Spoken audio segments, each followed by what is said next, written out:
সম্প্রতি সংযুক্ত আরব আমিরাতে ডোনাল্ড ট্রাম্পকে ভিন্ন এক সাংস্কৃতিক আবহে স্বাগত জানানো হয়। ট্রাম্পের হেঁটে যাওয়ার সেই ভিডিওতে দেখা যায় দুই পাশে একদল নারীর চুল ওড়ানোর নৃত্য।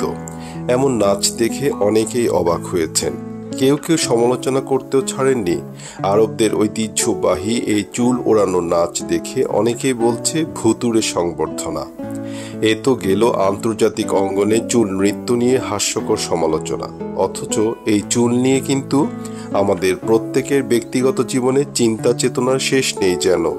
কেননা এই চুল যে আপনার, আমার, আমাদের সকলেরই সৌন্দর্যের অন্যতম প্রধান বিষয়, তাই না? আর তাই চলুন চুল নিয়ে চুলচেরা বিশ্লেষণে মেতে উঠি এখন। চুলের সৌন্দর্য নিয়ে জীবনানন্দ দাশ লিখেছেন, চুল তার কবেকার অন্ধকার বিদিশার নিশা, মুখ তার শ্রাবস্তির কারুকার্য, অতি দূর সমুদ্রের পর হাল ভেঙে যে নাবিক হারায়েছে দিশা। চুল হলো আমাদের মতো জীব আরো সহজ করে বইয়ের ভাষায় স্তন্যপায়ী প্রাণীর শরীরের একটি গুরুত্বপূর্ণ অঙ্গ, যা প্রধানত ত্বকের উপরিভাগে গজায়। মানুষ সহ অনেক প্রাণীর শরীরে চুল থাকে, তবে মানুষের জীবনে সৌন্দর্য, তাপ নিয়ন্ত্রণ, রক্ষা এবং সামাজিক পরিচয়ের জন্য চুলের ভূমিকা নানামুখী। চুল তিনটি স্তর দিয়ে গঠিত। এগুলো হলো কিউটিকল বা বাইরের স্তর, কর্টেক্স যা চুলের মূল অংশ, এবং মেডুলা। এই মেডুলা হলো সবচেয়ে ভেতরের স্তর। পার্লারে গিয়ে চুল নিজের মন মতো বিভিন্ন রকমের করা যায় সত্যি, কিন্তু চুল সাধারণত সোজা চুল, ঢেউ খেলানো চুল, ঘন কোঁকড়া চুল এবং অত্যন্ত কোঁকড়া চুল, এই চার ধরনের হয়ে থাকে। আমাদের চুল গজার হেয়ার ফলিকল নামক এক বিশেষ কোষ থেকে। প্রতিটি চুলই কিন্তু একটি নির্দিষ্ট সময় পর্যন্ত বৃদ্ধি পায় এবং তারপর পড়ে যায়। সাধারণত পুরনো চুল পড়ে গিয়ে নতুন চুল গজিয়ে থাকে। সাধারণত প্রতিদিন 50 থেকে 100টি চুল পড়া স্বাভাবিক। চুল পড়াটা স্বাভাবিক হলেও অতিরিক্ত হলে এটি উদ্বেগের বিষয় হতে পারে। তখন প্রশ্ন জাগে, কেন আমার চুল পড়ছে?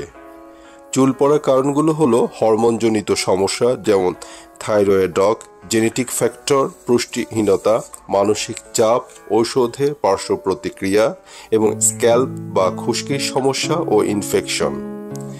এবারে দ্রুত চুল গজানো ও বৃদ্ধির কার্যকর উপায়গুলো নিয়ে আলাপ করা যাক।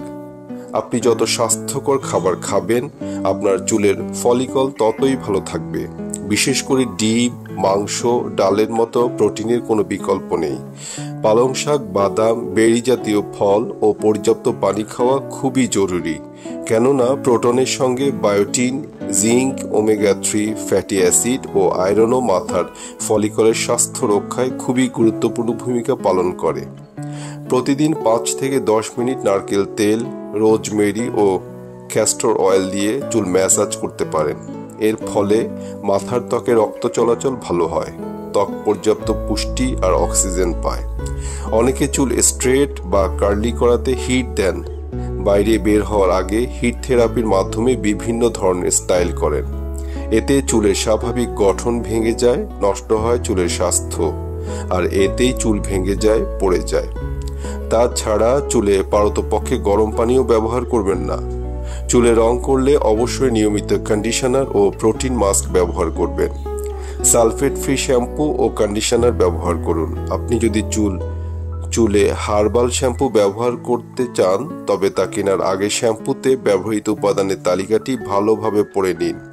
সালফেট, অ্যালকোহল বা সিনথেটিক যুক্ত সুগন্ধি থাকলে কেনা থেকে বিরত থাকুন। চিয়া সিডের অত্যাবশ্যকীয় ফ্যাটি অ্যাসিড চুলকে দুর্বল ও ভঙ্গুর হতে দেয় না। চুল পড়া রোধেও কাজ করে অতি প্রয়োজনীয় পুষ্টি উপাদানটি। খানিকটা প্রোটিনও আছে চিয়া সিডে, যা চুলের গঠনগত প্রোটিন অর্থাৎ কেরাটিন তৈরির কাজে আসে। চিয়া সিডে আরও আছে ম্যাগনেসিয়াম, কপার, জিঙ্ক ও সামান্য আয়রন। মজবুত প্রাণবন্ত চুলের জন্য তাই আপনি চিয়া সিড খেতে পারেন রোজ। চুলের স্বাস্থ্য ভালো রাখতে নিয়মিত চুল পরিষ্কার করা উচিত। চুল আমাদের চেহারাকে সহজে অন্যের কাছে আকর্ষণীয় করে তোলে, তাই চুল নিয়ে আমাদের চিন্তারও শেষ নেই যেন। আবার চূড়ান্ত অপমান হিসেবে এখনো দেখা যায় অনেক দোষীকে চুল কেটে দেওয়া হয় বা একদম ন্যাড়া করে দেওয়া হয়। শেষে একটা ধাঁধা দিয়ে শেষ করছি। আচ্ছা বলুন তো, একজন লোক ডুব দিয়ে দিয়ে পুকুরের এ মাথা থেকে ও মাথায় গেলেন, কিন্তু তার একটা চুলও ভিজল না, কেন? পারছেন না তো? ঠিক আছে, উত্তরটা বলেই দিচ্ছি। কারণ তার মাথা ভর্তি ছিল আলগা চুল বা পরচুল।